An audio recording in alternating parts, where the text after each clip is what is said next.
Hi, I'm Mike, And I'm Elise, host of Crackin' One Open with Mike and Elise. a podcast about brews, news, and pop culture reviews. Every Friday, we choose a new craft beer from a different brewery and talk about The history of the beer, what's in it, how it was made, the history of the brewery.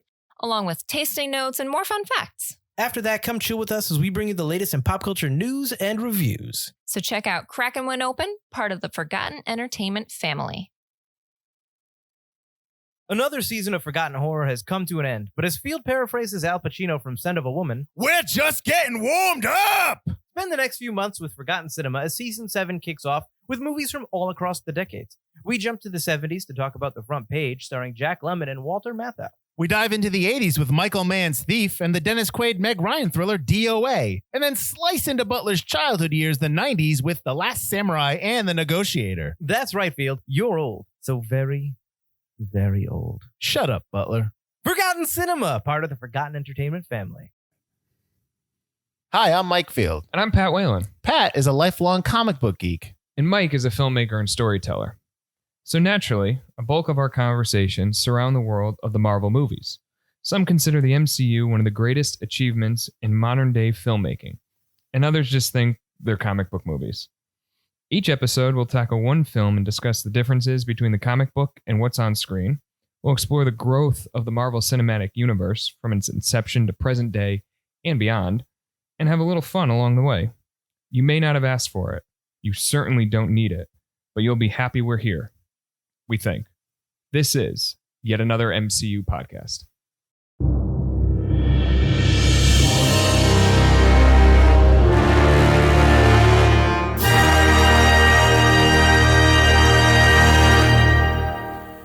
All right, we're back. The beginning of Phase 3, I guess, begins with Captain America: Civil War. Pat, how you doing? I'm good, Mike. This isn't really a Captain America movie, but we'll get into it. Whoa. So, we have a guest, Pat. We do have a guest. Who is it? Welcome, Paul Santos. He's the owner of Infinite Heroes, our sponsor for the recommended reading section. Paul, say hi. Could you just give us a bit of your background? Hey, what's up, guys? I used to work at DC Comics for about 7 years as an editor in collected editions, and then I left LA to move back to Connecticut to open a comic shop, which is a dream come true. No, it's great. No, it's great. Well, where is your comic shop? If for people that are in Connecticut. I'm in Watertown. The actual address is 1098 Main Street. Which is where we are right now recording. We're on location. It's weird. It is weird, because usually we're in my kitchen on these high stools at an island, but this is much better in nicer atmosphere. Oh, great. Glad to hear that. Very, very glad to hear that. So a couple of new things with this is the fact that we have a guest, but also that Pat made me read the comic before I watched this movie. Oh, good work. This good work. This is a change, because Mike has never read a comic before. All right, so we're going to do Captain America: Civil War. This movie came out on May 6, 2016. It's 147 minutes, rated PG-13, production budget of $250 million. Its opening weekend, it did about 179. Domestic, 408, and then worldwide, $1.1 billion. Avengers like money, Pat. Because this is an Avengers movie. We're not the only ones that think that. I will back Pat up on that one. This is basically an Avengers 2.5. Yes. Yeah. Sorry for Ultron. We'll do it right now. Listen, Ultron is an okay B movie, and I'll leave it. There's worse Marvel movies than Age of Ultron. Excellent.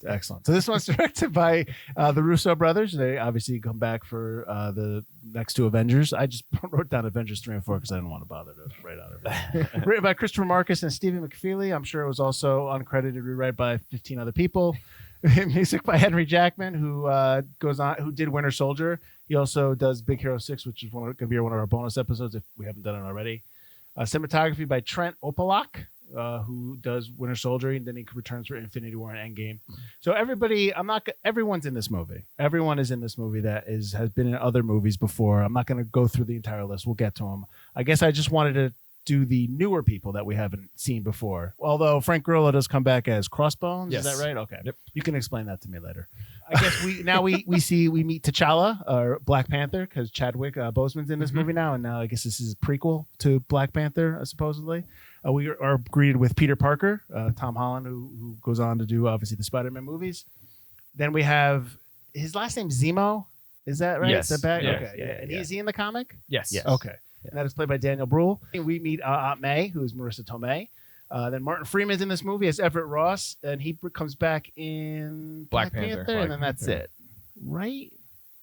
Yes. Yes. Is he in the comic? That Yes. guy? Yeah. Is pretty much everybody that put in there that's maybe a small bit part that has a couple lines? Are they always from the comics, or do they ever just make up their own people? Usually. I think, the only person they ever made up in the movies, as far as I know, is Coulson. Yes, because Coulson Yeah. appeared, I think, like 3 years later. Yeah, 4 they years put after they put him in they the put comic. him in. And then you could argue, like, not to get back to Iron Man 2, but That's like fine. Whiplash is a merging of a Crimson Dynamo Mhm. and the real Whiplash, so he's kind of an amalgam character, but that specific character does not exist. That weird Yes. son. I want my bird. Yeah, the bird guy does not exist in the Aw. real universe. And of course, a favorite of Pat and mine, Thunderbolt Ross returns. Yes, he does. Thunderbolt's back. After like 10 years or something like that. Hulk is 2008. So Hulk 8 was years. 2008, Is that so right? like 8 years. Yeah. And Yeah. it's actually, it makes perfect sense that he would be Secretary of State. No, it doesn't. It doesn't? No, it doesn't. Why not? Okay, Okay, go ahead.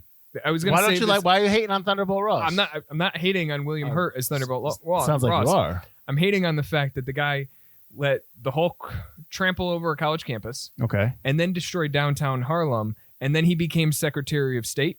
Somebody it- promoted him to become Secretary Yes. of State after those two big failures. First of all, you know that when you can't demote somebody, if you want to get him out of position, you raise him up.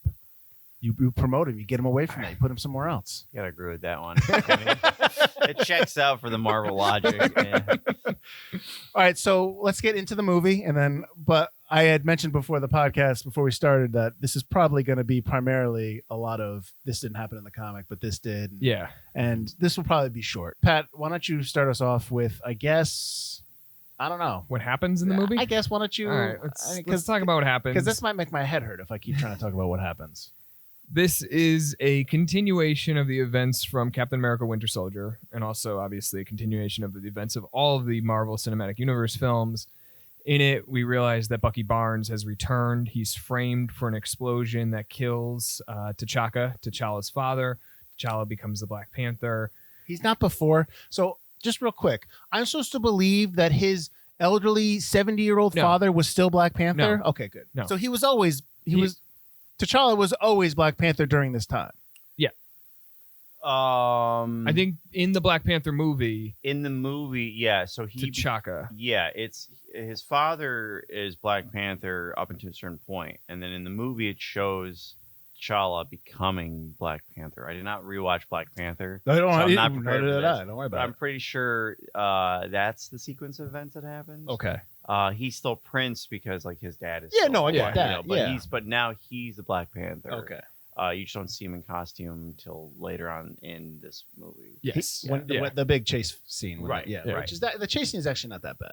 No, and that was one of my notes. And let me just finish up Yeah, with whatever happens in this movie. Yeah. The Avengers are forced to choose a side and sign a pact with the government, registering them. Captain America picks one side against the registration. Iron Man, Tony Stark picks another side. They battle each other. And then throughout all this, we learn that Winter Soldier, Bucky Barnes, had assassinated Tony's parents in the early 90s. And that causes things to continue to go off the rail. And we leave with a broken team of Avengers. And Iron Man is wrong in this, like he is in the comic. We in the last episode we were talking about Avengers Age of Ultron. I made the point that Iron Man's like the bad guy in that movie. He makes Ultron, and his ego I kind of wanted him to go full heel in that movie. Oh, right, just right, to right. straight go be the bad guy. Right. And it feels like in here like you're almost the same thing. Just be the Just- bad guy. I would argue he is a heel in Civil War. And Okay. I like Iron Man, and we'll get in the comic where he's also wrong. Mhm. But like Iron Man, without sport, like he goes from being guilty about something to basically wanting to murder a brainwashed person, which is illegal to do in the real world. Yeah. And in the movie, he actively tries to kill Bucky Barnes at the end. Yeah. Yep. He's a heel. There's other weird things too, and we'll get. I'm sure I don't know if we'll break down the scenes, but when Falcon tries to save Rhodey from Mhm. falling, Yeah. and he shoots him. Yeah. Like he shoots him point blank. Yeah. That's a heel move. Yeah. Like you're not trying to stop someone who's committing a real crime. You're basically shooting somebody that you know is a good person. Yeah. And you shoot him point blank. Yeah. That's a heel move. And Yeah. there's a few other moments in the movie where he acts very. And again, the comic made a little bit more sense, but the reasons for the Registration Act in the movie is very like paper thin. Yeah. Super paper thin, which you'll not get me to believe that all the governments of the world who can agree on anything agreed that superhumans should be registered. To that point, when he shoots Falcon, you had that same kind of moment with Hawkeye and Black Widow when they're fighting and they're like pulling their punches. They're like, we're still friends. And that was a nice moment. Right. Yeah. The Black Widow, that's probably the best she's ever been written is Civil War.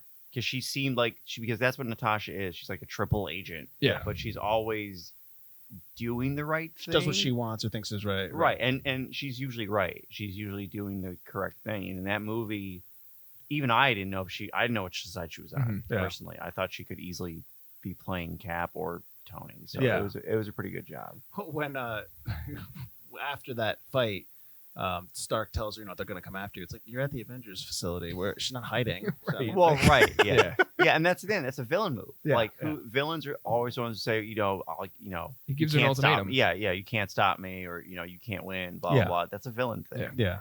We all joke about that it's Avengers 2.5. It's an apology for whatever Ultron, or they're just trying to bring everything. And two things with that is one, it feels like there's two movies happening here. There feels like they're trying to do a Captain America movie within that, and that kind of stuff, the stuff with him and Bucky. Yes. The chase and fight. Zemo. All that stuff. Even though the Zemo, his plan doesn't make any sense. It makes no sense. No. Because his whole idea is like, I've got to hope that they catch Bucky so that I can get to him alone. Alive. Exactly. Wait, so his plan was he killed the psychiatrist. Then his plan was to, as Mike said, capture Bucky and get him alone. But before that, he had to go to the former Hydra agent's house, find the spell book, essentially. The spell book. Yeah, the spell book. Yeah, the code book. Yeah, find the code book. Make sure that he found the exact things. Know that one specific mission would tear the team apart. All at the same time, Tony is testing out this holographic technology that brings him back to that last moment before his parents, so he's already feeling guilty. And then he had to time the German UPS to drop off this EMP device. Oh yeah, that's UPS. right. Yeah, I forgot about that. To explode and then go to the secret Siberia facility only to shoot the guys. Right. Yeah. It's like that makes no sense. it doesn't. Yeah, it I was mean, hard to watch. It is. Yeah, it's hard because it's kind of how the comic was written. Like everything happened the way a 13-year-old boy would want it to happen. That's Mark Miller. And and I think Zemo I think he's the right character for that. If anyone was going to have, it was either him or Doctor Doom. Like their entire plan would work. But you are right. There are things that like nothing. Like he could have done things differently. Yeah. Funny part is too that it's a lot like the Saw movies. Like I like the Saw movies, but like I think there was a YouTuber who did a comedic thing where like one person like stopped to tie their shoe and then it stopped like it would stop the entire movie because it was so like precisely timed. And I think Zemo and Civil War, because I was convinced there was someone else in that movie besides Zemo. Like a lot of people were like, oh, there's something else. Too many weird things were happening, like Baron Strucker or Red Skull. And again, it was just Zemo had great timing on everything. The other thing was that I find it very insulting to Captain America, to that character, to the movie character. Yes. To Chris Evans, that you don't give him his own final movie. So we have issues with this movie. That's clear. Yeah. But let's say something nice about it. What did you guys like? What were some positives about it? Well, I agree with Paul. Black Widow. I liked Scarlett Johansson in the movie. I liked Black Panther in the movie. I liked Chadwick Boseman. And this is one of my favorite. It's funny, it doesn't sound like it. This is one of my favorite Marvel Universe, cinematic universe movies. I think this one. Yeah, all the characters are right. Spider-Man. This is the best Tom Holland has unfortunately been a Spider-Man. That is not the same character that we've gotten in other movies. Right. Yep. But he was played perfect. The dialogue was perfect. The action was perfect. Everything about Spider-Man in that movie was perfect. Well, he's a So- kid, right? So Well, he's Yeah. a kid, but the whole thing about Spider-Man, and this is weird if we're older, obviously, but Spider-Man, like Peter Parker is the kid. When he puts on the mask, Stan Lee and Steve Ditko are very much like, he's not called Spider-Boy, he's Spider-Man. right. He acts like an adult. He actually knows what he's doing, and he's one of the most powerful people in the Marvel Universe. So, like, yeah, he does like stupid things and he makes jokes, but at the end of the day, he's a genius, and he beats guys 10 times as powerful as he is. Right. That came across in Civil War because he took on Falcon and Winter Soldier at the same time, And Right. then and the went only toe one, to toe with Captain America. and went toe to toe with Captain America. That was great, Mhm. and it was believable. And the Russo brothers were been the only ones to be able to. You even tell in Infinity War Infinity War and Endgame that they were meddled with because he was definitely dumbed down Yeah. from Civil War. I'm like, that was not the Russo brothers. They used him more as a comic They foil. was against- way more comic yeah, foil, yeah. and his death scene was probably the worst death scene. Different movie. I won't talk too much about it, but it was the worst thing. And I think they said they improv that anyways. Him and Robert Downey Jr. Okay. That makes sense, given how much Robert Downey Jr. improvs. Yeah. Yeah. And I liked Robert Downey Jr. in this movie. Like, I like him as you know, kind of an anti-hero at most. Mhm. You know, and I do. You feel bad for him up to a certain point, Yeah. but not. You know, you can't 100% side. You have to be a sociopath if you side with Iron Man in this movie. Yeah. Yeah, and the writing was great. Zemo was great. Yeah. Yeah, he was good. His I mean, motivation Daniel is Brühl- very good. Brühl and is yeah, fantastic. He's a good actor. Yeah. Yeah. Yeah. And I'm looking forward because he's going to be in the Winter Soldier Falcon show. Yeah, he's the main. Really? He's Yeah, the main heavy. He's the bad guy. Well, he didn't die, right? Because he's in that. No, facility. no. That's good. Well, maybe they'll do him right then. Hopefully. Over a longer period of time, over Yeah, 8 episodes, I 8 think- hours. Yeah, he'll be scarred up. I'm sure. Yeah. For everybody who doesn't know, he's scarred up in the comics. Oh, how that happened? Uh, Oh boy. So his original one, his dad got his mask glued to his face. The Nazis came up with a thing called Adhesive X. They thought that was gonna like win them the war, and it's the like stickiest thing ever. Okay. So Captain America busts in, fights the original Baron Zemo, and he gets glue all over his face, and then the mask gets stuck to his face. His son is just hideously scarred. I think it's like in the movie, he's normal, Mm-hmm. and then like a bomb goes off or something, and then he's got like hamburger face. Jeez. Yeah. Nice. It's not pretty. No, it's kind of like Crossbones. So Crossbones is the reason why apparently Zemo didn't have a mask because Crossbones was already scarred. Okay. So And I then. think either the Russos or somebody must have been like, we don't want to have 2 scarred villains in the same movie. No, jeez. Interesting. So, we yeah, can't. Hollywood- Audiences can't handle it. Yeah, it's if there's one thing I learned by working out in LA, it's like people make dumb decisions on movies based off of arbitrary things. Well, it also probably makes Daniel Brühl's character a little bit more sympathetic. Like you feel for him even more once you learn the backstory that his family was killed in Sokovia. As much as he was a soldier Yeah. and part of the hit squad for the Sokovian government, you feel for him, and then he's prettier. He looks better than a scarred villain does. Yeah, and this Zemo, yeah, well, better looking. better- I don't know. more sympathetic. Yeah. yeah, Yeah. more and this Zemo is the more sympathetic one. His dad is the crazy Nazi, Mhm. you know, which I'm hoping in I'm really hoping in Winter Soldier you find out his dad was like part of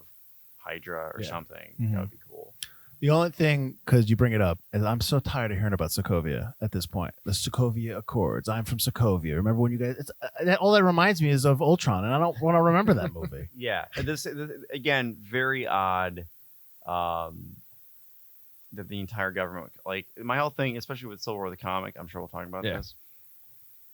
They should just be like, great, we're not going to show up next time something happens. Yeah. That's it, and then have fun dealing with a giant alien or robot or whatever. Yeah. And you know, as a huge X-Men fan, you're kind of ingrained that government registration just never works. Right. And I thought the motivation for Iron Man doing it in this movie is better than in the comic, but it's still a flaw. Like Captain America is right. You know, you saw it in Winter Soldier. Mhm. Like big government Mm-hmm. is always going to end up being corrupt if no one is paying attention. Right. And the Accords is probably the worst idea in human history. Yeah, their whole plan with the Accord, or the Captain America's whole concern with it was, well, what if they send us somewhere that we don't want to go? Right. Oh, like if well, they what But send- who's going to force you there? You are a superpowered human. But One guy that's- has a suit of armor.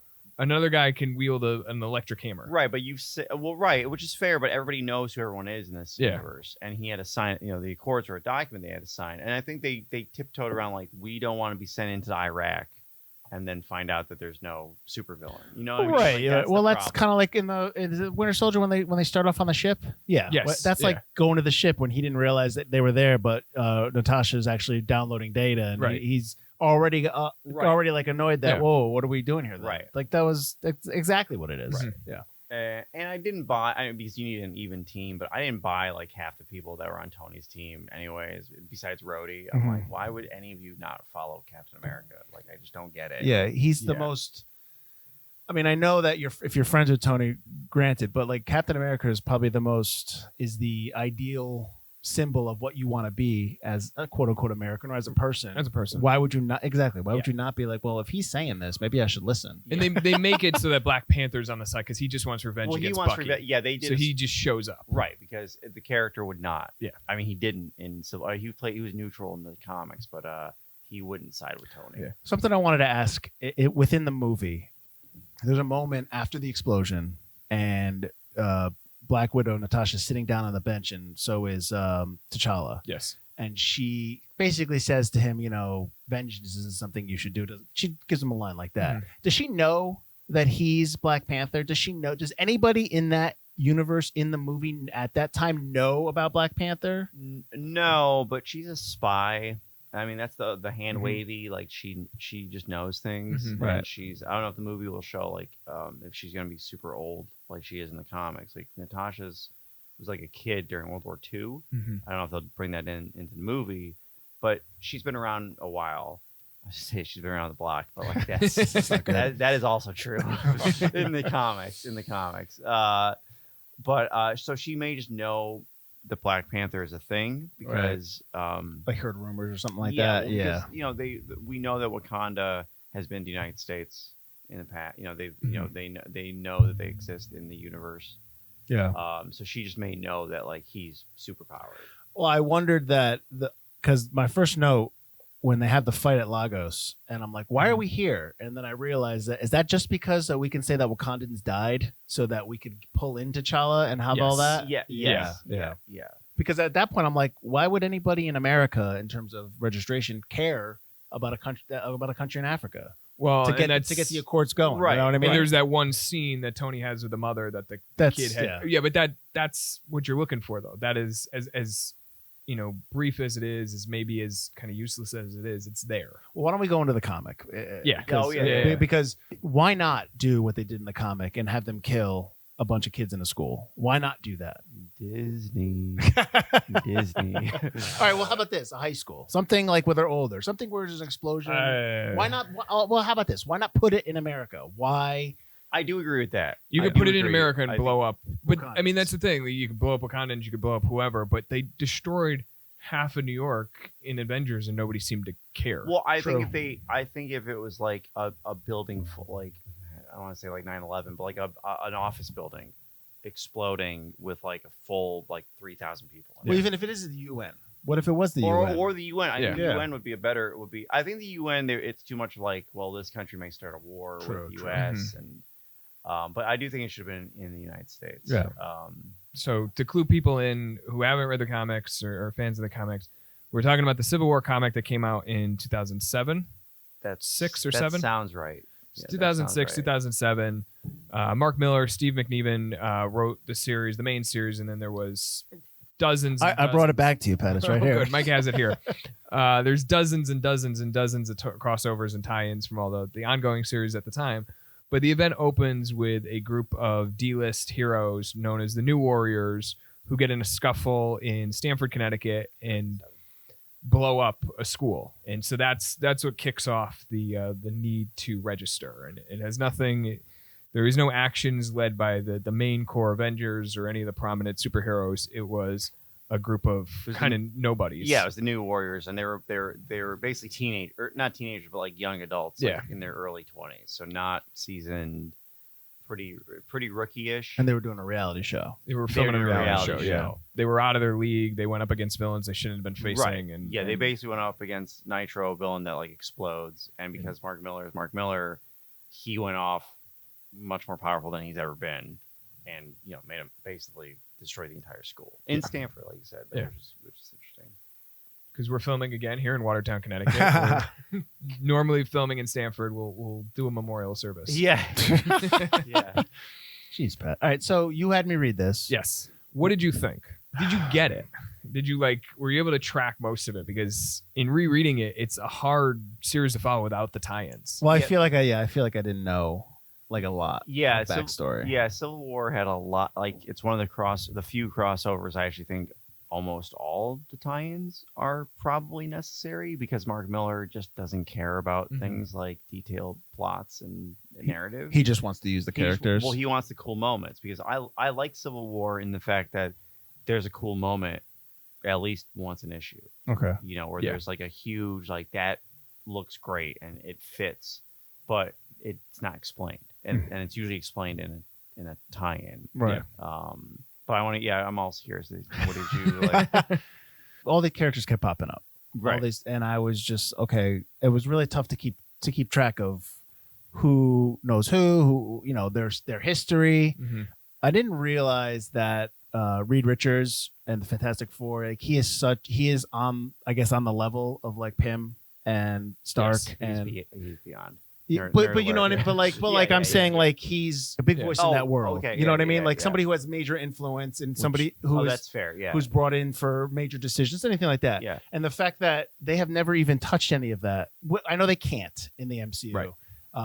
For contract reasons or for who owns what. It just felt like I needed to know a lot more going into the book. That's fair. That is fair. To really just understand. I can see what they couldn't do in the movie. Right. When you think about the big fight at the end, and it's what 50 on 50 or something like that, or 100 on 100. It's something like that. right. And then in the movie you see 6 on 6. You're like, eh.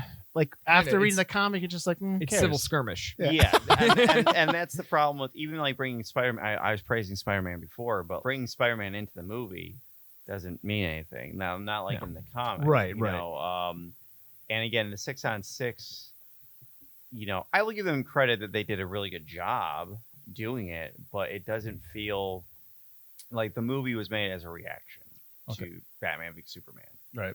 They were okay, we also want to do a hero versus hero movie. And I think Civil War is something that you do. I actually think post Thanos, they should have done Civil War, when you have all these characters and all these established things, and the big bad is kind of gone. Yeah. So you kind of don't have anything else to worry about, because again, the movie Civil War doesn't make any sense. There's a huge threat out there, and you guys are fighting In the schoolyard. In the schoolyard, yeah. This is crazy. Right.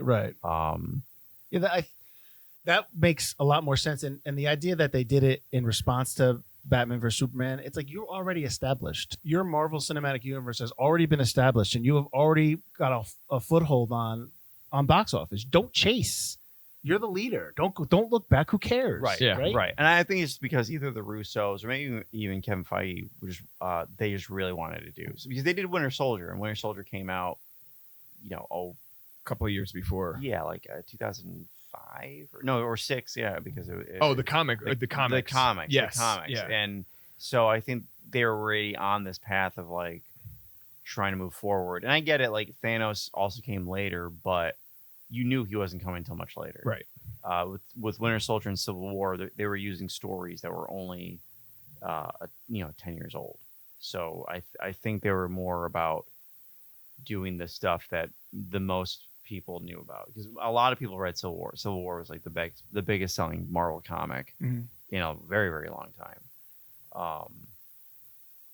But yeah, the comic is hard for new readers.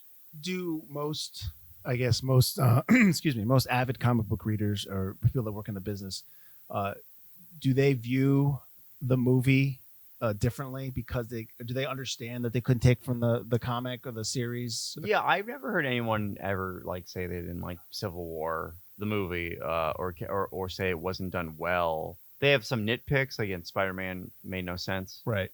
But that's all I've ever heard. Honest, Pat. I mean, I've never heard. No, I haven't seen anything. I think most people enjoy. I think they understand that. Yeah. I mean, the path to Civil War was 40 years in the making, but also there was 3 or 4 miniseries that happened in the years before Civil War that upped the stakes. So we missed out on all of that. We're in, what was it, Avengers disassembled, a handful of the Avengers are killed, and Scarlet Witch goes crazy. Right. Tony becomes like Secretary of Defense, Yep. so he's more political, Mhm. and it's a terrible storyline. But the important thing is, he becomes more political. Like he's more involved with the government, so it makes more sense why he's wrong in this, Yes. and why he's siding with the pro registration side. Do they make him the head of Shield at the end of this, right? Is that what happens at the end of Civil War? Yes. Yes. Well, so what? Tell me this then. What happens after this series? Because it's a registration. Because that was when the movie. Yeah. Did they ever address the fact that? No. No. I was really mad about that. I think we talked about this. Yeah. I could not believe they were going straight to Thanos after that. I'm like, are you guys kidding? Like, Yeah. there's a whole movie that you could do about, Cap breaking. Oh, they did it at the end credit scene, breaking everybody out of the raft, Mm-hmm. them being on the run, Yeah. maybe having some B-list villains that should be a problem because they're fighting on two fronts. Right. Going right into Thanos, it's crazy Mhm. in my opinion. Yeah, I mean, in the comics, it went for years because Cap actually. So following Civil War, at the same time that Civil War is happening, the Captain America series, it started with the Winter Soldier and it continued onward. I think it was issue 25 of Cap. So at the end of Civil War, Captain America gives up. He realizes that he has to stop fighting to save. Terrible ending. Yeah, it was Terrible ending. a lot of these crossovers only go about 7-8 issues, and it seemed like he had to wrap it up very quickly. And again, like we said, a lot of the motivations are happening in the tie-ins at the same time. Right. And so at the end of Civil War, the two sides, Cap's side and Iron Man's side, are fighting in New York City. And then the public is like, you're destroying our town. You're destroying our city. It's really weird and cheesy. But Cap gives up and he gets supposedly- arrested. And supposedly Joss Whedon came up with that ending because because he was writing comics for he was writing X-Men, Okay. and supposedly Mark Miller did not have an ending because Surprising. everyone at Marvel was like, Cap's gonna win this. Like this is a thing. Like He has to, everybody, Cap has to win, and they couldn't have him win due to story reasons. And Joss Whedon just said, let's have like all the civil servants of America tackle Captain America because that page is like a nurse. It's like a nurse, a firefighter, a cop, EMT, and you're just like, what is happening right now? Yeah, no one would do that. Nobody would do that. The balls you have to like tackle Captain America because the rich industrialist is getting his ass kicked. You're like, yeah, that would never. Right. That would This never is happen. this is Bush era politics, pre-Bernie. It's Yeah, I it's know. super. It was. I mean, it's what I mean. It's super, but it's Captain America. Right. Like he's been around in the Marvel universe for 10 years. This is after 9/11, so like everyone's still super patriotic. Mhm. I mean, like if Captain America was beating the crap out of George Bush at the time, I'd be like, yeah, he probably deserves it. So Yeah. it's a very cop out ending, but they did it to get to where they needed to be. right. Mhm. Whereas in the movie, you're left as like, well, Tony's the bad guy. Mhm. He's now locked U.S. citizens in a black site Yeah. Yeah. with no The due raft. Yeah. no due process. Yep.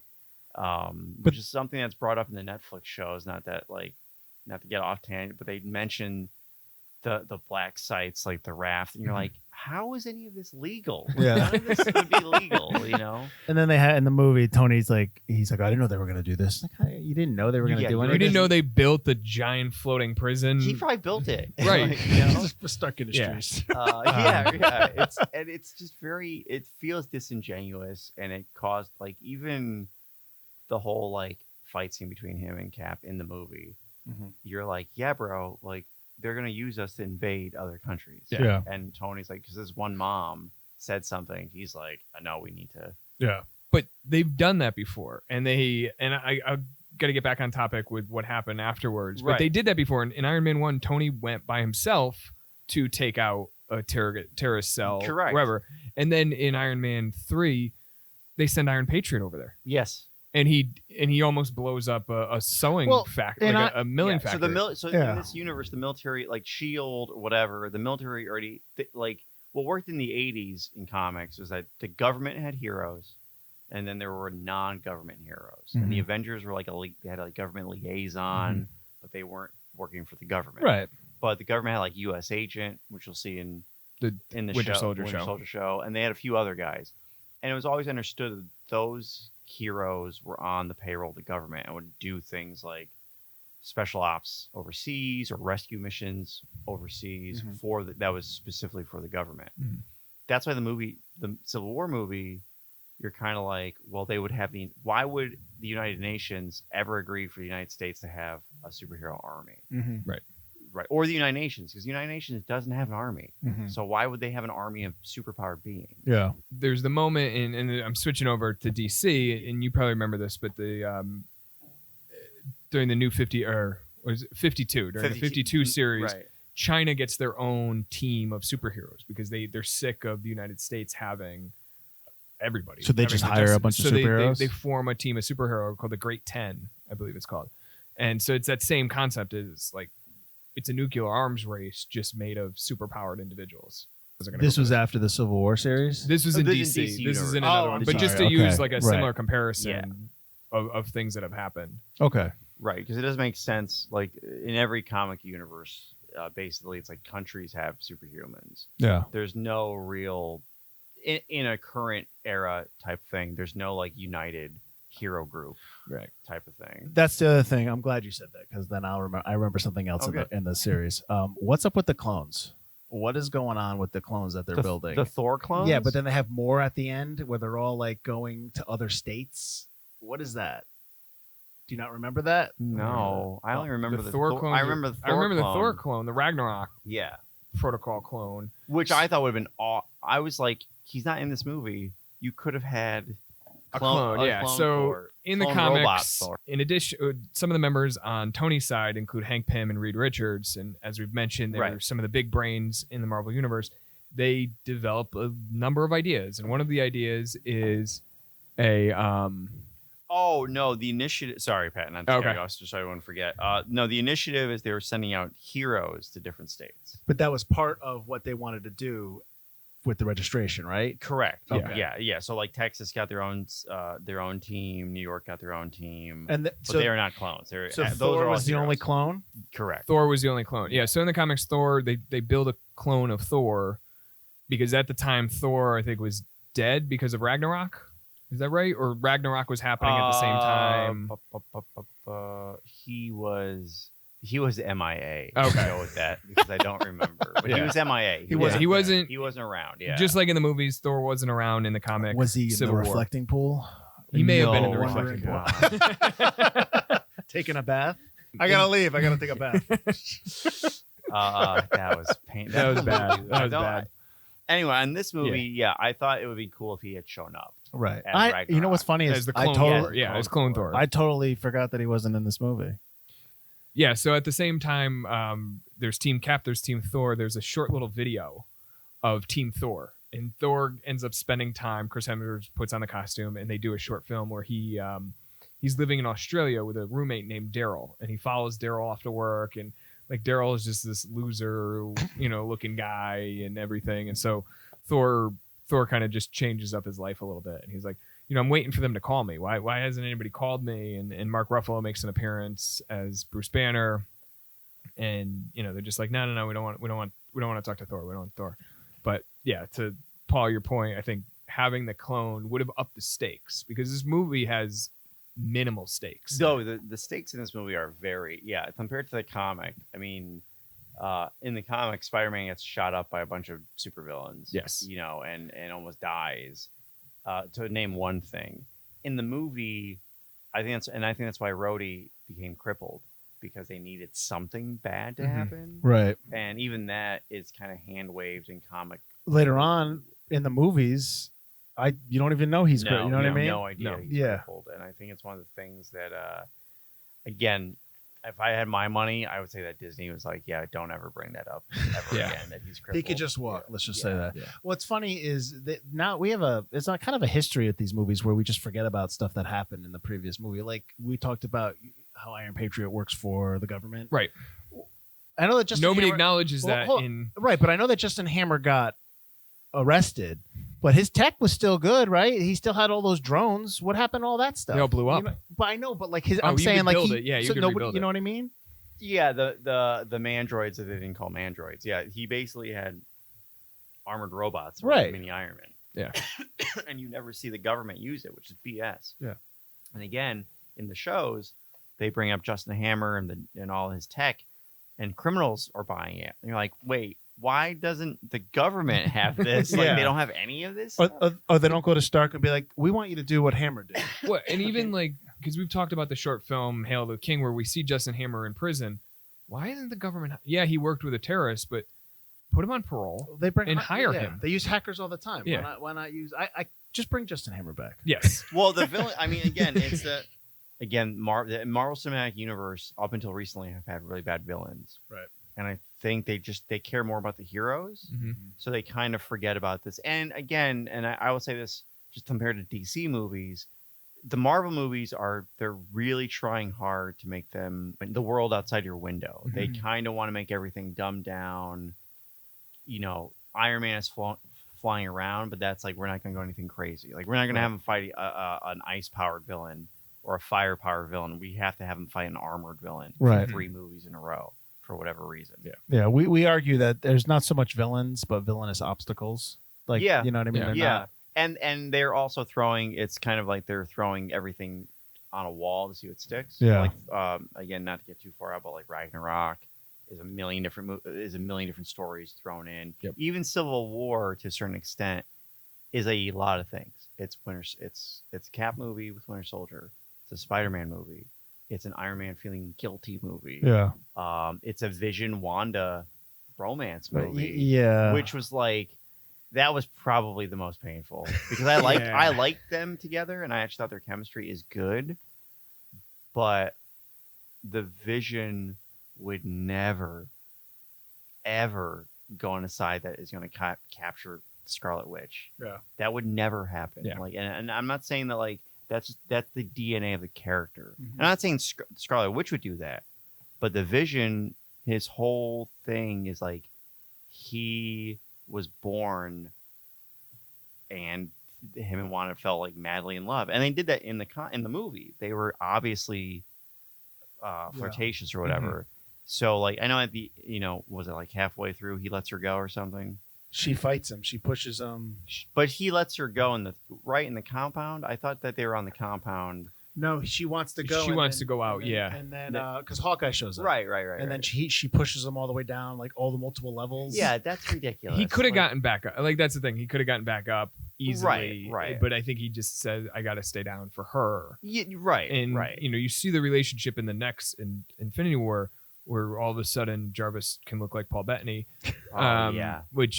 But they go from kind of flirtatious, making dinner together, to all of a sudden they're in bed together. Yeah. And we don't see any of that. And That's- that's the problem. We don't see a lot of these key stories and relationships build, Right. which another movie dropped in could have helped with that. Yeah, I agree. I do agree with that, and it makes me think too that they should have done like a third Avengers movie before Infinity. Infinity Yeah. War, and or whatever. This is 2.5. Right, I'll give right, you right. a 2.5. It's Yeah. not like a full on Right. Avengers movie. No, correct. Yeah. Um, But I will say that the comic is. I mean, would you say it's a good superhero comic? This the Yeah. one. Yeah, I mean, I just don't know a lot of the. Right. I'll tell you what I liked was. I mean, I didn't even know the Punisher was like they don't like him. Like he shows up. He kills people, He- so they're not gonna like but him. they want to use him and then they don't like him. But is he super powered in the comics? No, he's not. Okay, so he's just a dude that is he's really like jacked. the best. He's like the best ranger that's ever lived. Okay. I believe he's a ranger. They keep screwing up. I think there was a Marine and then a yeah, Ranger. but it doesn't make then- sense for yeah. him to be a Marine. He'd have to be like Mhm. he needs to have special ops Yeah. training or something. So, but yeah, he was a Vietnam vet as a Marine. But I think they've kind of pushed it that he was like he's an Army Ranger Right. who was dropped in the middle. But he's still in. They didn't put him in the Middle East. He still fought in the South Pacific. Mhm. Because there's like a made up country that now that all the Vietnam stories for Marvel took place in this one country, which is not like a great thing, but it explains like continuity things. Gotcha. In history. speaking of other characters in this, I want to talk about Spider-Man. Okay. Yeah. And Spider-Man's on Team Tony in the movie. Team Tony. Team Tony, Team Iron Man. Team Sokovia Accords. He's been Spider-Man for what? 4 months? 6 5 months. months? He 6 said months. 6 months. Oh Yeah. yeah.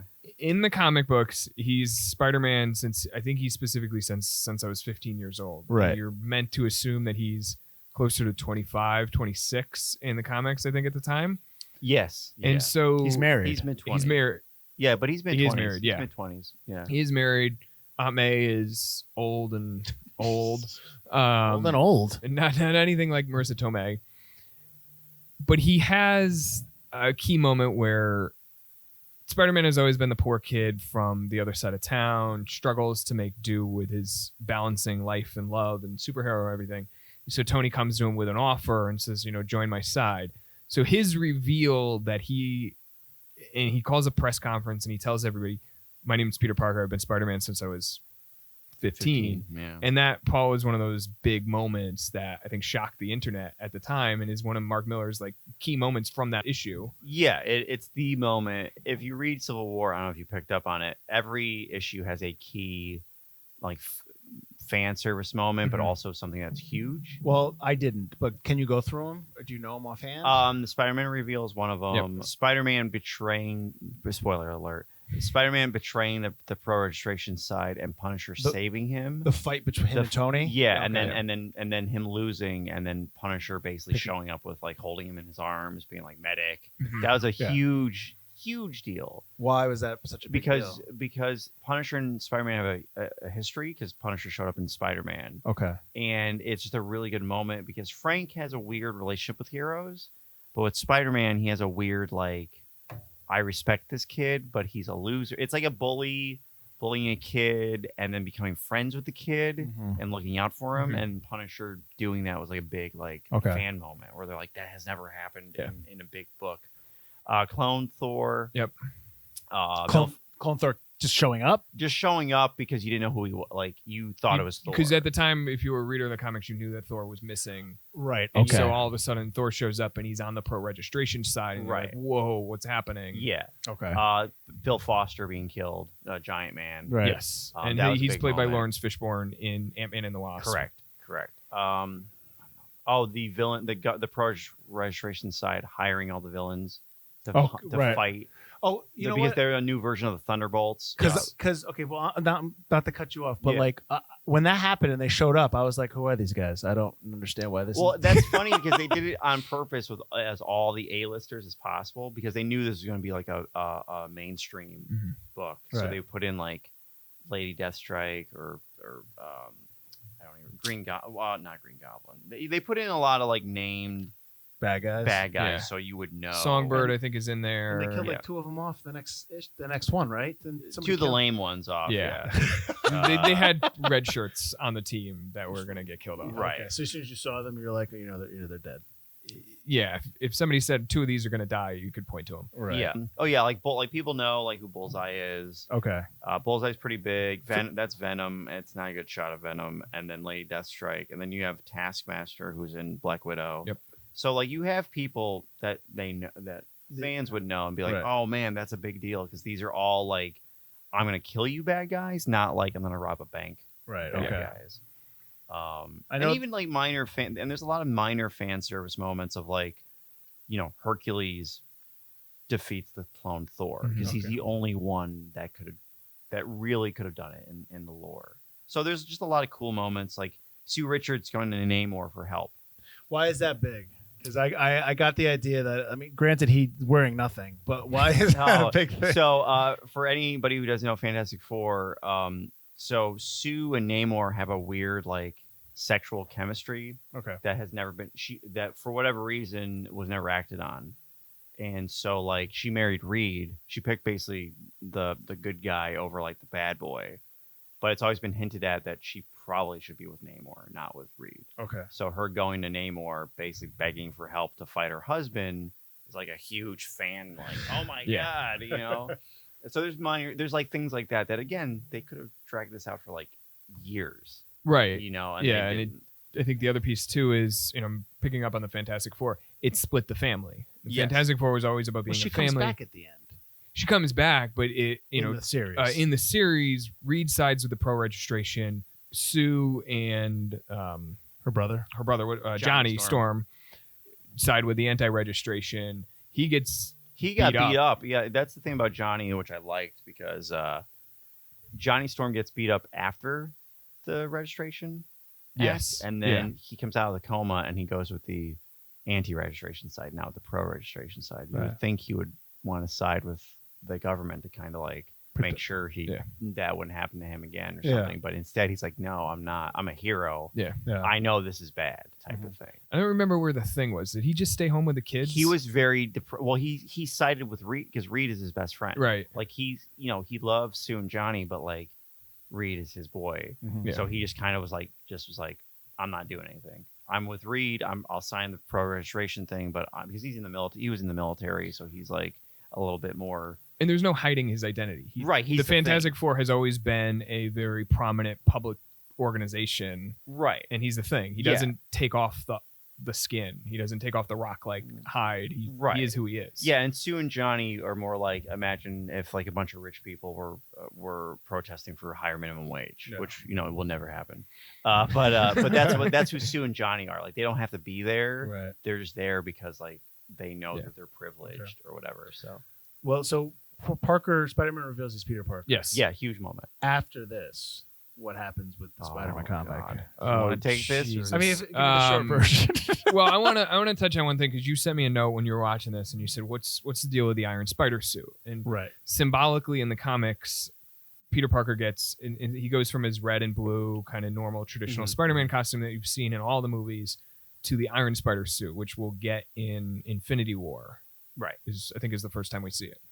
And it's a very symbolic deal. He's no longer just making it himself. Tony has given him Stark Tech to build his own suit. In this, there's less of that symbolic gesture of all of that. And, he gets it later on, but it's to help him get into space. So you lose that symbolic nature of what that meant, because after the fact, after he goes to the other side and the Captain America side, he switches back to his normal costume and becomes his regular friendly neighborhood spider self. Right.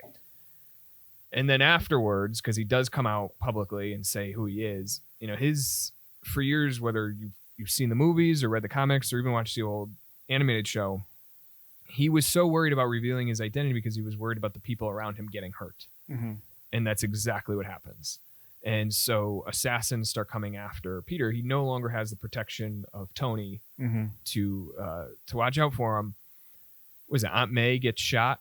Yeah. Nice. Aunt May gets shot in a later series. Like someone specifically goes to shoot Aunt May? Correct. Yes. Jesus. Kingpin hires I just thought like a normal hitman to like shoot her. I gotta think that you don't need anybody with specific skills to shoot an older woman. Also, this is the worst hitman on the planet.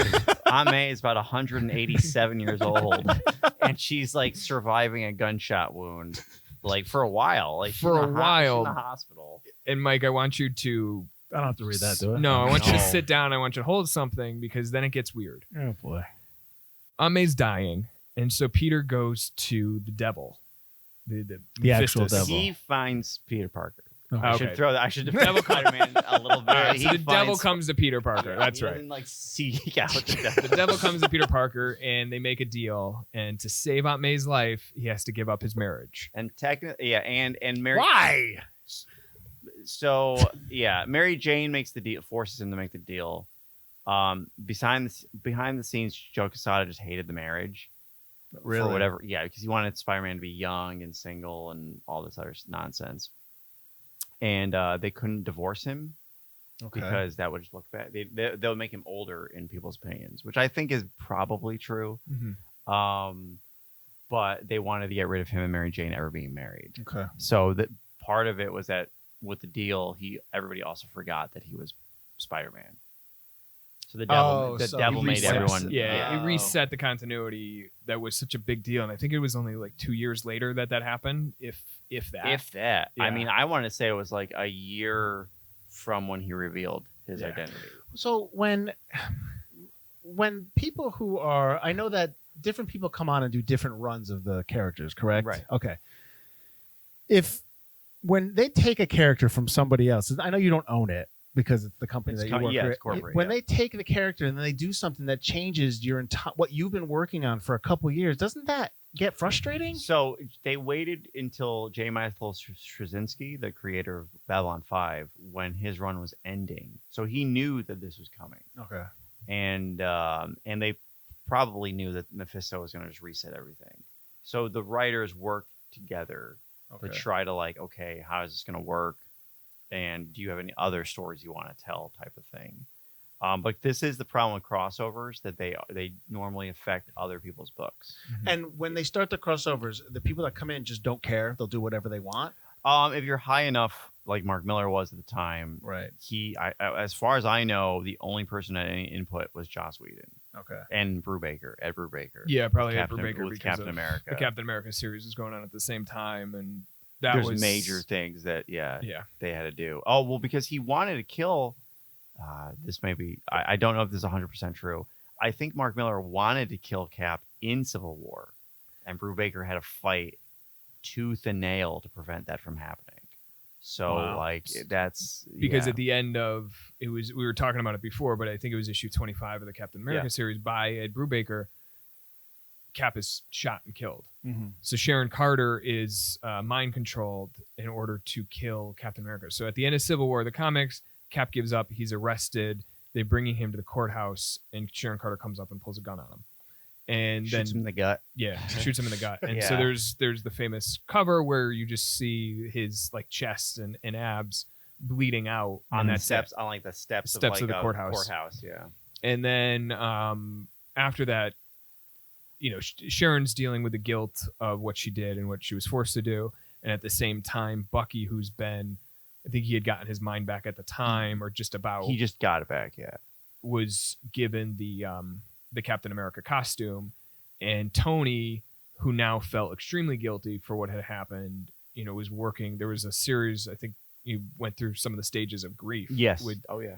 Punisher, or it was a Punisher, Spider-Man, Tony, and Bucky, and That sounds right. Sharon. Sharon, probably. maybe Sharon. So it might have been 5 of them, and so Tony also has to come to grips with, you know, what happened to his friend, and what you get from that, and what you get from the series was that they were actually friends. Mm-hmm.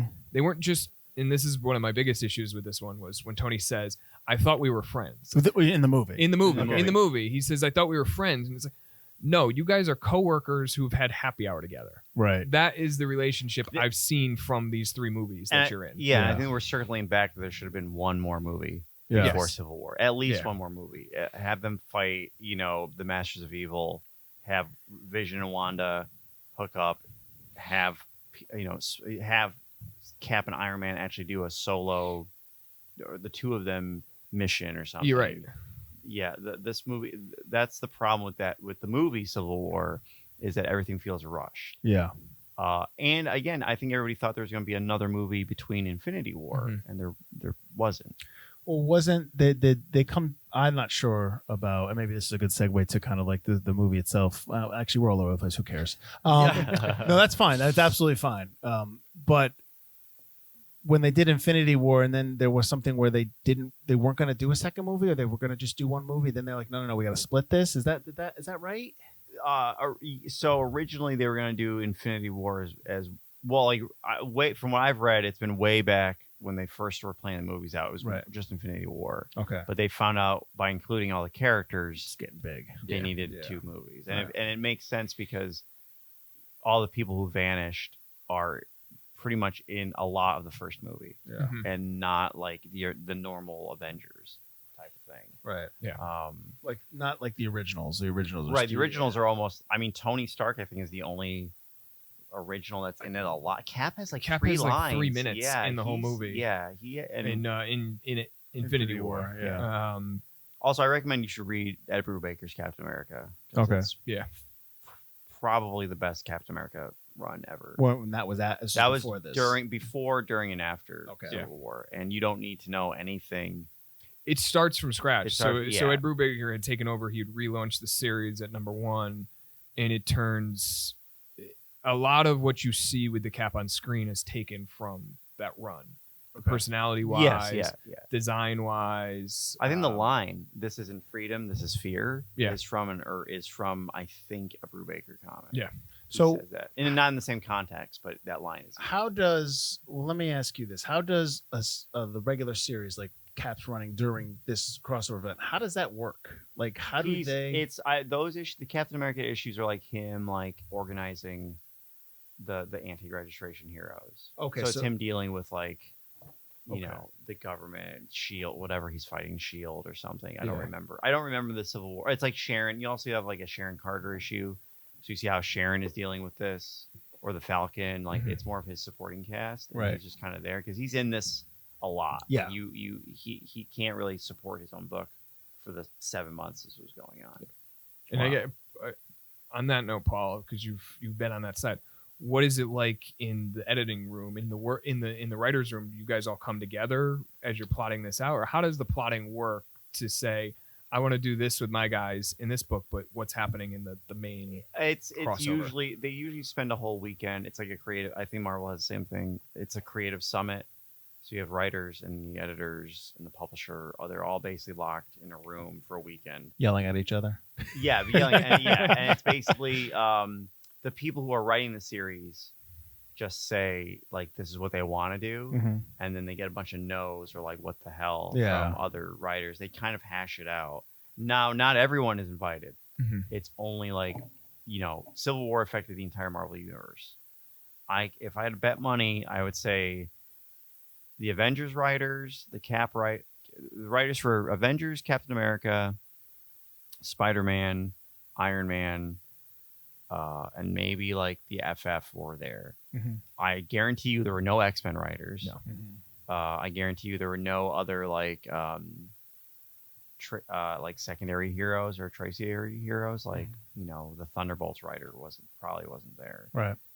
Things of that nature. It's usually only whoever's being affected the most or the top tier selling books Right. that have to be like, no, you're gonna, the X-Men. The biggest disappointment about this as an X-Men fan is they're almost not used in this series at all. Yeah. in the comic series, and A lot in the background a lot of times. which is crazy because Yeah. their whole thing is like registration. Like they've been to futures where mutant registration ends in like the Holocaust. Like, so I don't understand. We don't know anything about this. Yeah, Continue. Yeah. Well, and I wonder if it's because one, it'd be too unwieldy to have another dozen characters. I've floating read it. around? Well, I read it's because they would overrun the pro registration Yeah. side. That's basically what I've been told, is that there was no work around it. Mm-hmm. And the only thing was, it's like Emma Frost is like the sacrificial lamb for the X-Men.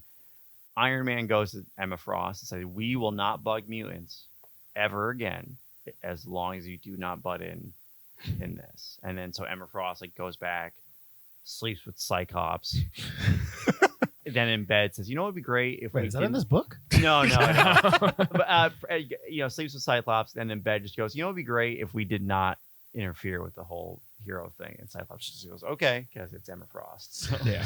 And in fairness, too, they were reeling from a number of issues that were happening with it's the House of M, which is when No more mutants. Yeah, so there No more- aren't yeah. there aren't as many mutants, but it still drives me crazy because this like, is what they do. This is what they've done for 40 it's- years. Yeah, and Yeah. nobody, and there's no Wolverine. The thing that's crazy is that there's no Wolverine in this. I thought he was in there briefly. He is early on. He's early, and that's probably the one character that would give Scott Summers the middle finger and then just go. But he does, because Wolverine does get involved, because isn't He he goes to hunting kill- down Nitro? Yeah, and Yeah. in his series, he goes. That's why he's not here, is because he's hunting down Nitro. Oh, okay. Because he's like, he's got to die.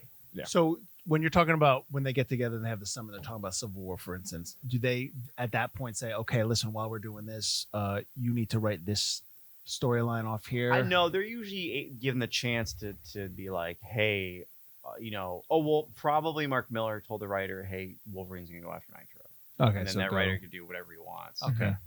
The only thing that they kind of chickened out on was they should have killed Nitro. That's been like the one thing that everyone said that like, yeah, Nitro, he killed a school. Yeah. Like Wolverine is not Captain America. He would have killed Nitro. Yeah. And so there's weird, and I do think that Civil War, most of their tie-ins matter. Mhm. I don't think there's a lot of throwaway tie-ins. I know there were a lot.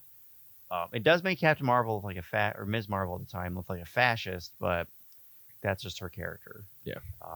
There's a lot of weird things in the crossovers where the pro-registration heroes look terrible, especially in today's climate. Yeah. They look awful. I mean, like I said, poor Carol Danvers is like a goose stepping, like taking like the Canadian border. She stops Spider-Woman 2 and her child from crossing the Canadian border, and like she's beating Spider-Woman 2 in the face, and her daughter is over the line like hugging Alpha Flight, and Alpha Flight is just like, oh my Yes, God. we got another Alpha Flight reference in this. Yeah, We got an Alpha Flight and Alpha reference. Flight is just like glaring at Carol Danvers like, if we could cross this border, you would be done. And Yeah. it is like, that's our hero. Wow. And this is why a lot of, and spoiler alert, if I'm not on the Captain Marvel podcast, comic fans do not like Carol Danvers, not because of Carol, it's because the way she's been written. Right. And it's a lot of like really, I won't even say pro-government because that's not fair. It's a lot of fascist stuff. There's Civil War II that she caused in the comics. Oh, there's another. There's another one, Oh, which boy. we won't get into, Mhm. but like she's the Tony Stark of it, Right. and she gets off way worse than Tony Stark does. She looks worse in that than Tony does in this, so it's a problem. Wow. Well, now with the Captain Marvel movie, and then how I guess you said she's Miss Marvel in this. She's Miss Marvel. She's Miss Yeah, Marvel. Miss Okay. Marvel. Yeah. Is she not? Because I've only seen her in the movie. Yeah. I always equate her with in terms of she is off-world. Like that's her thing. No, Okay. no, Nope. and that's not her thing. Like the movie, She's a terrestrial kind of. and her okay. powers really fluctuate. Okay. Like in this, she's only basically like Superman. She has Superflight, invulnerability, No and strength. Yeah, no energy Okay. and no like godlike energy. Like she's not like She can't She's take not a- down a Thanos warship. Yeah, Right. They had to explain her out away from Infinity War, right? Because they'd In made her order too powerful. Right. Well, they yeah. didn't want her in. I mean, that's pretty well known. The Russo Brothers have come out. They did not want her at all. Why? In Endgame. Because she's like the add-on character. Right. And okay. again, and the way that she's too powerful. I mean, like, Yeah. she could just finish it. yeah, Yeah. it's like the way that Disney has set her up. She's just way too powerful. I Right. mean, in a way that, like, again, DC has all these characters. Yeah. And they don't murder space aliens. And again, this is very nerdy. She just murders space. It's basically like if you were like fighting, like, you know, that's too messed up. But like basically like taking it, like she does not need to kill people. Right. And both movies she's been in, she's just murdering people. And again, she wouldn't do that in the comic either. So it's like, it does confuse audiences. Okay. I think on like power, on like where everybody is. Mhm. And then the villains, I think the villains could have showed up in the movie. I think the Thunderbolts So- could have been like, we rounded up all these B-listers that S.H.I.E.L.D. caught and then Yeah. throw them. And that's the against- thing. Like, that's exactly what I thought. Because Mike, that was the other thing you had sent me was like the raft is typically attached to Rikers Island. It's not thrown out in the middle of the Where Atlantic is Ocean. where is it in the movie? I assume They it's the middle of the they Atlantic say Ocean. the middle of the Atlantic Ocean. That's the note I have. Yeah. But it doesn't. How does he get from there to Siberia? Like, you know what I mean? There's You don't just take. I mean, I assumed he fell out of the helicopter and put the suit on and just flew away. But I where get- does the helicopter go? Like, they don't have that far of a range. But in the, That's true. I didn't think of that. I mean, now we're nitpicking. Now we're getting into Cinema Sins nitpicking level here. But in the comics, especially in the Civil War one, they use a interdimensional prison called They use 42. yes. In 42, you walk in, and this is where you see that the pro-registration heroes are truly villains, and they have like everybody is in this pro-registration prison in 42. It's hundreds and hundreds of anti-registration heroes. Yeah, It's- no due process. Yeah. Because it's in the negative zone. It isn't. It's supposed to be Guantanamo Bay. That's what he's Right. trying to do. right. But there's a big difference between known superheroes and, you know, some U.S. citizens and some not. You know what I mean? Like, Yeah, there's a yeah, big- yeah. Like, Yeah. like the public alone would just be like, "What is happening?" Like you'd have every lawyer in the country being like, "What's happening with this?" Yeah. And they really tried to hand wave it, being like, "Well, it's not American soil. It's a negative zone. You guys can't get to it." And it's an odd thing. But the raft, they built that in a week? Yeah, and Like, it how felt like it was long- just built for the 5 Avengers. Yeah, and I heard the Abomination is supposed to be like it was built for the Abomination, and he's in the Okay. basement. But if we've never seen it, it's Yeah. not real. Right. Yeah. I have other questions about that now. You put a giant monster who can destroy a lot of stuff inside something that if he punctures a hole into it, it's going to drown. It's going to sink. Yeah. And that's the plan. I'm assuming. I think that's the plan, and then they've only used them. I'm not sure. I wish I had rewatched this last night, but I think they say in the movie there's been only one occupant of the raft, right? Or no? Do they say they're the only? Maybe. occupants? Oh, I don't know. I don't remember. And I've heard that somewhere, and the one occupant is supposed to be the Abomination because he's the only villain they've ever caught. I think in all the movies. Okay. They haven't caught anybody else. Yeah, because that's right. Like this could have been a good chance to bring in some of. I don't remember the timeline here, but bring in. I mean, bring in Justin Hammer. Maybe Justin Hammer, or even just characters from Agents of S.H.I.E.L.D. Yeah. in to tie this in would have been a nice nod to the series where they otherwise ignored it for the last 7 years. And the airport fight, I like it, but it's cheap. Yeah. They did it in an airport because they're like, we don't have to worry about CGI in buildings. Mhm. Yeah. There's almost no damage. And they toss out that throwaway line that the airport's being evacuated. It's like, okay, here we go. There wasn't anybody who else is in the airport anyway? They found 2 empty parking spots among rows of empty parking spots. Well, I want to ask you this too, since did you like that he kisses Sharon Carter in this? I did, but there's a reason, and they just because hang on, Sharon Carter is the love interest in the comics. Yes, and they had built that up in Winter Soldier that they might be getting together. But I think right after this movie ended, they realized, oh wait, we're gonna get him and Peggy Carter back together, and we have to just disappear her away. I think, and this is just behind the scenes conjecture. I think that like I said, they had to find a way to get rid of Captain America, and the Russo brothers, Kevin Feige was like, no, we're gonna have him go in the past and go with Peggy Carter, even though he doesn't care that much about Peggy Carter. Like the Peggy Carter stuff infuriated me in Endgame. I'm like, he would not have done that. He knew her for 2 seconds. And then it's very forced. It's very forced. Yeah, it's very, very forced. It's forcing him a happy ending. I will tell you this, Pat cried at that moment. I did. Well, I really enjoyed that moment. Well, because yes, you get the happy ending. He does. Yeah, the happy ending's great, but we shouldn't get happy endings. Do you think he mentioned he's like, hey, I made out with your granddaughter or grandniece? Eventually, he's going to see her. Eventually, as he gets older, he's going to see her, and he's going to be like, remember that time? Yeah. When we yeah. You want to go again? Yeah.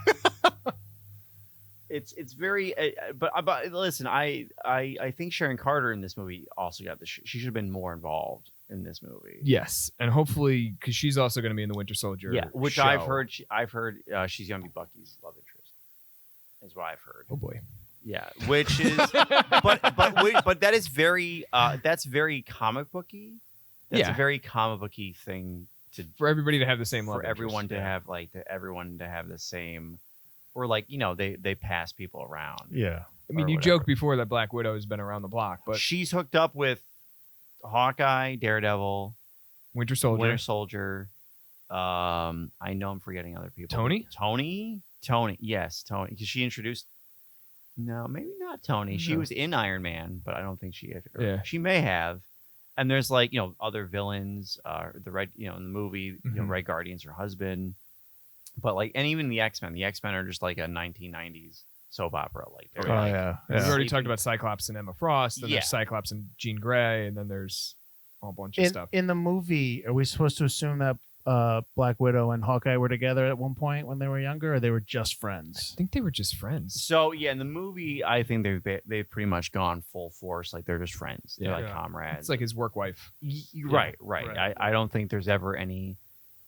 Now that would be a great weird thing in Hawkeye to find out because maybe he cheated on his wife or something, but in the movie so far they haven't really touched on it. Interesting. So the end of the movie with you finding out Bucky murdered Tony Stark's parents, I thought that was incredibly forced because they needed him to be like, I'm gonna murder this guy. Yeah, and I thought that's now Tony Stark's a villain because he's basically gonna kill a brainwashed person who now is no longer brainwashed and is remorseful for what he's done, no, screw that. I'm going to try to kill him. I'm trying to remember when Cap found out about it. No, No, well, Tony, he knows. He knew. He knew Remember? all this He knew the whole time. That's the. I was going to bring that up. The knew. one thing I did not like was the fact that Captain America already knew that Bucky killed his parents, and ever since From when? from the beginning. Yeah, so I don't know. I know what your question is. Like, when did Cap find out? Yeah. I have no idea. Like, did But he he find out knew. when Bucky was pinned in that workshop, and Bucky said, "This is all the stuff I've done, and this is what Zemo wanted to know," or did Cap know even Through before S.H.I.E.L.D.? that? Yeah, Cap got thawed when? 2016, 2016? No, No, this is 2016. 2012. 2000. 2012. This happened in 1991. Yeah, Cap got thawed right before the Avengers. Yeah, which was 2012. I Yep. think you're Yeah. right. Yeah. And then, so I don't know if that conversation between Bucky and Cap saying, "What did Zemo want from you? Oh, you wanted mission report from this day because I killed Tony's parents," happened during the machine shop scene when they had him. No, pinned I in don't the think it thing. happened in the movie. No, Yeah, because he it's- tells. I think it happened when. I think we're supposed to assume it happened when he is going to look for him, or when he is when he works at Shield and he's looking for Bucky and he's Yeah. trying to research everything when they're getting all the files and they're on the hunt for him. Mhm. Like, it's all between movies. I think that we're supposed to assume Cap has always known, but there's no ever like I know something about Tony's And- parents. I don't Yeah. want to tell him. Right, and I think that's a forced thing to me for people to be like, "Oh, now Cap did something wrong," Right. Because that's what they were trying to go Right. for, and again, it It failed. doesn't. Iron Man's he's the bad guy in this. Yeah. He's the bad guy in the movie.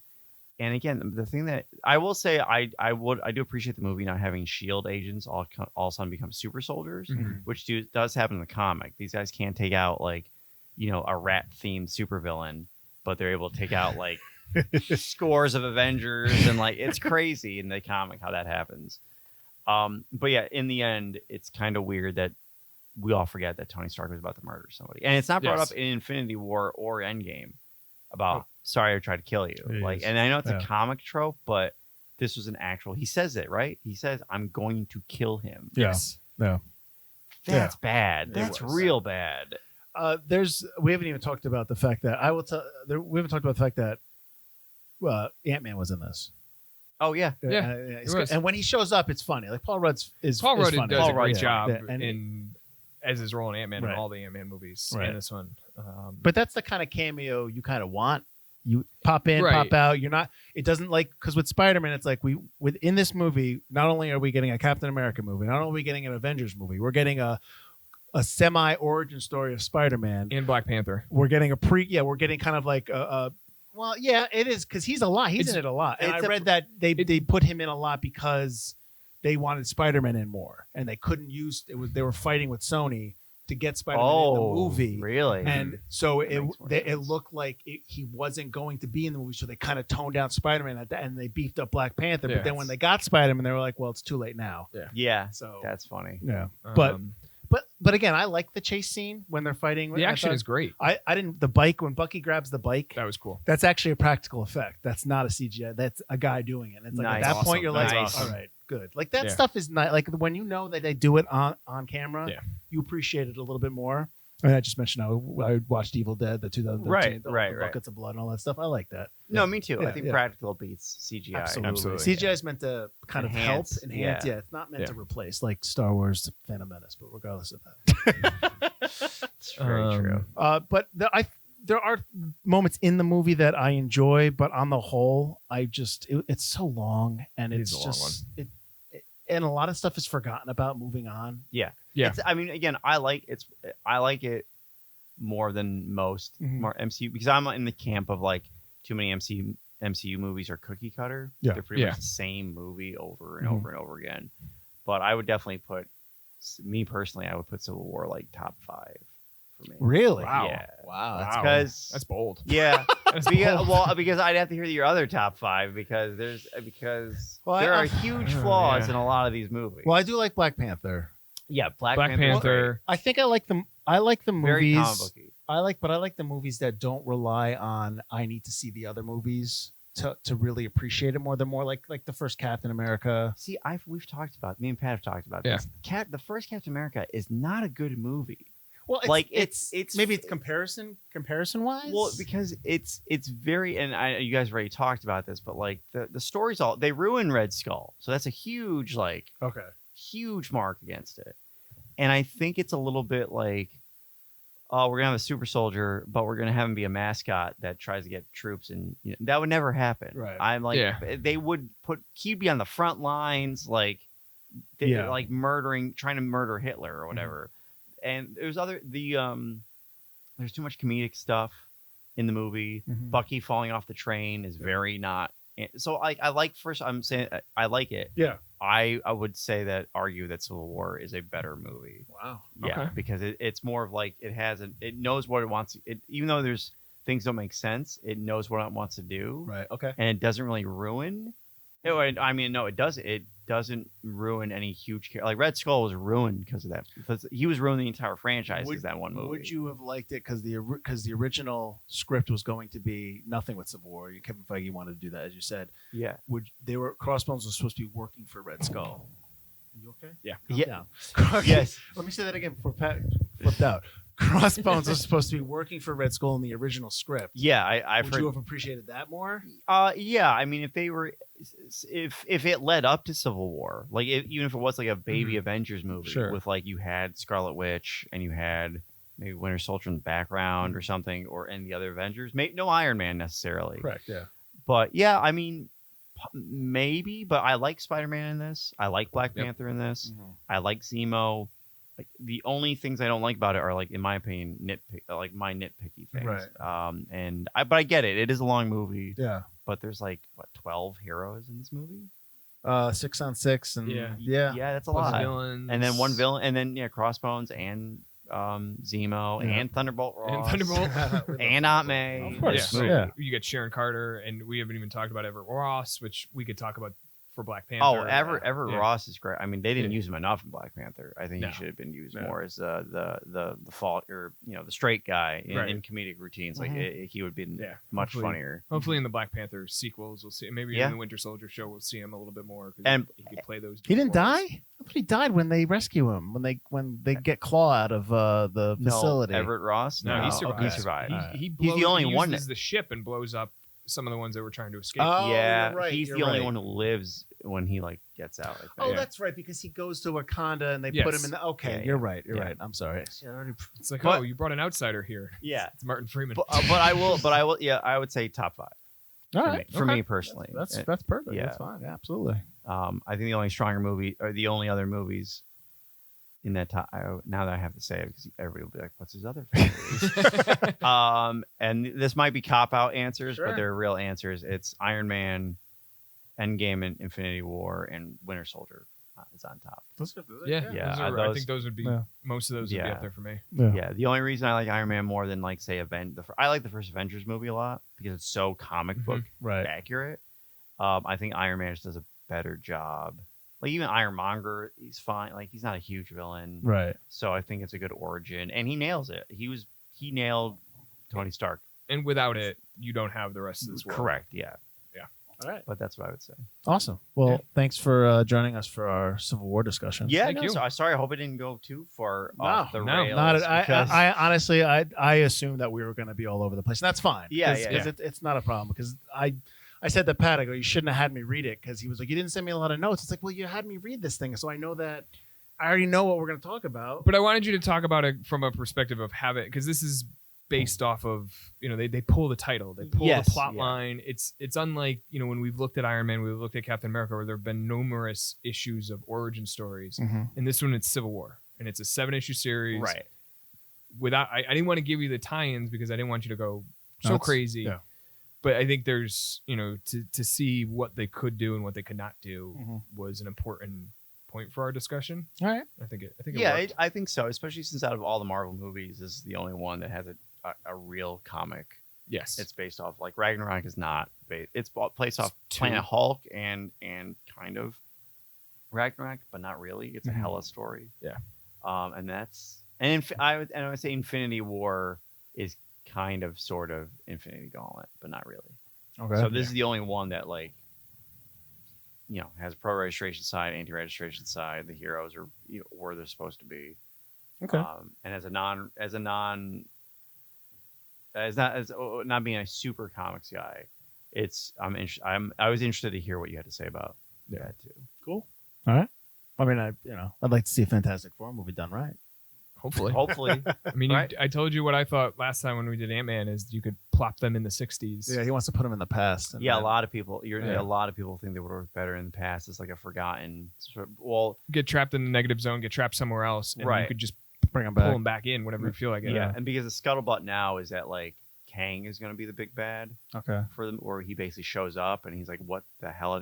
Kang, for anybody who doesn't know, is a time villain, time travel villain. Him just showing up, being like, "What have you guys done to time?" And basically, like you can't be doing this, which I think would make more sense than like Galactus or something. Yeah. because I think Galactus is too easy. Yeah. As lame as that sounds, I think people are and Doctor Doom is a character. He's like a Magneto. He's not gonna be like Thanos. He's gonna be like basically a supporting character. Okay. I Yeah. think they're not gonna make him like a full on crazy adversary. I think he's gonna be like a tortured villain. Okay. I think. Yeah. All right. So we will see. Well, I will see. Paul's not going to see you next week, but I will see you next week with Pat. We're going to be doing Doctor Strange. Paul, now we just sit here and we watch Pat do his recommended reading. We just stare quietly at him. Okay. And then Brought to you but- by Infinite Heroes. Yes. Well, I have not introduced. I haven't not said goodbye yet. Oh. All right. See you later, everyone. Hi. Thanks for having me. As always, at the end of each episode, we like to send you home with some recommended reading that follows up on some of the characters and plots presented in this week's film. Our recommended reading section is sponsored by Infinite Heroes, comics, cards, and collectibles in Watertown, Connecticut. If you're in the Connecticut or New England area, it's a great location to pick up comics from Marvel, as well as DC, Image, and more. They also have a large collection of trading cards, toys, and collectibles. Owner Paul Santos has worked in comics for years, most recently as an editor at DC Comics. Ask him for a recommendation and tell him we sent you. Thanks, Paul. And thanks, everybody, for listening. This week on our recommended reading, we're doing Civil War, including the main series and the tie-ins. So first up, of course, is the Civil War main series by Mark Millar and Steve McNiven. The 7 issues of the main series sees the superheroes gone wrong and devastating results, including the explosion of a school in Stamford, Connecticut. Following that, Marvel's universe of superheroes picks sides for or against the Superhero Registration Act. No matter whose team you're on, nobody wins. Number 2, a hidden gem. The Civil War crossover series Frontline. Daily Bugle reporters Ben Ulrich and Sally Floyd cover the Civil War from a journalist perspective, interviewing heroes and villains from both sides. Sometimes crossover tie-ins can be tiresome, however, Paul Jenkins and Ramon Box bring a fresh perspective to the genre. And finally, Civil War Captain America Iron Man. This collection of tie-ins from their ongoing respective Captain America and Iron Man monthly series works as companion pieces to the main Civil War series. See what's happening with both heroes as they deal with personal demons and private battles. And see what's going on with the heroes during the midst of the war. Thanks for listening. Enjoy your reading, and we'll see you next time.